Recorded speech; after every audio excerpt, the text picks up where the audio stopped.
Just one day after Rob Manfred took his foot, okay, like this, and said, how do I shove this thing into my mouth again? How do I do it? Did an interview that was basically a victory lap on the 60-game season getting done, and he talked about how the owners were never going to go anything other than 60 games anyway. So whenever you say that in a victory lap after a deal is done, and you were the one pushing the narrative that the MLBPA, the Players Association, was operating in bad faith, you just literally said that you were operating in bad faith, saying we would never have gone more than 60 games anyways. Was I delaying? Well, I don't know, but we would have never gone 60. So now what does this mean? Nobody knows. We got a season. We got 60 games. That thing's starting. Spring training's already happening. That's going to go on. They said that the players can file a grievance. What the hell does that mean? Nobody knows what that means. But Rob Manfred is who we thought he was. That guy's a stooge. At Ty Schmidt, big baseball fan. Baseball is coming back. You got to be happy about that. Although Jet Passon has blown us off twice now. Would have liked to get his information. It is a big time to be Jet Passon and a baseball fan, I assume. Yeah, I mean, I think some people think you're being like over the top when you say he's the worst commissioner ever. Like, there's no question about it. I mean, this guy, he's just a moron. He's an idiot. He just dragged baseball through the mud for the last 4 months for no reason at all. Well, I think in a commissioner, and we talked about this when I initially went after him, and a lot of people go after Roger Goodell because Roger Goodell has made poor decisions in the past, and Roger Goodell has probably punished somebody on your team that you didn't like.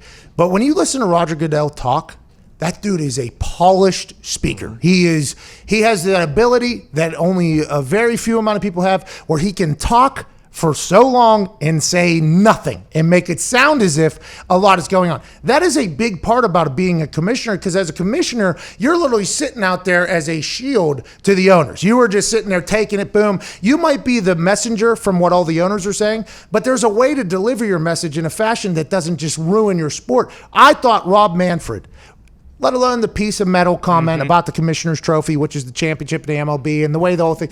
But when I saw that first press conference, and he was taking questions, he was looking down. He wasn't looking at him. That's rules 1 through 10 are rule number 1, make eye contact and look confident in what you're saying. And then rules 2 through 10 are go back to rule number 1. I think that is just 100%. And he didn't have any confidence. And then now he's in these interviews showboating almost. And remember, in his statement, whenever they started back negotiating after 8 days of not talking and the world was burning around them, the first sentence was, at my request. It's this Rob Manfred guy he's an insufferable prick, it feels like. And it really does seem like this is just who he was. And in this victory lap, he could have, the entire conversation, the environment, the culture, the tone of it could have been thankful baseball's back, love baseball. We wanted to get the deal done or whatever. But just letting that out, we're never going to go more than 60 games. It's why does that even need to be said? It doesn't need to be said, because now you potentially put the owners in a bad faith contract breach with the players, and you're supposed to be the person. I just think there has to be somebody better for the commissioner thing of the MLB. And if that hasn't been proven by now, I don't know when it ever will be. And Ty, I don't say, why not you or Mad Mel Kiper be the commissioner of the day? Hey, I mean, I'll do it. Yeah, you will. This guy couldn't get any worse. He really couldn't. I can't see there being any way that he makes it out of this without, they have to go a different direction. You have to find somebody else. Have to. And by the way, probably a great lawyer. Okay? Probably a great lawyer. I understand that. By the way, we don't know him as a person. I guess we kind of do, but I mean, I feel like we kind of know the guy at this point. He's probably an okay guy. I would I'm not talking about him. I'm just talking strictly as a commissioner of a sport that is dying and it almost was dead.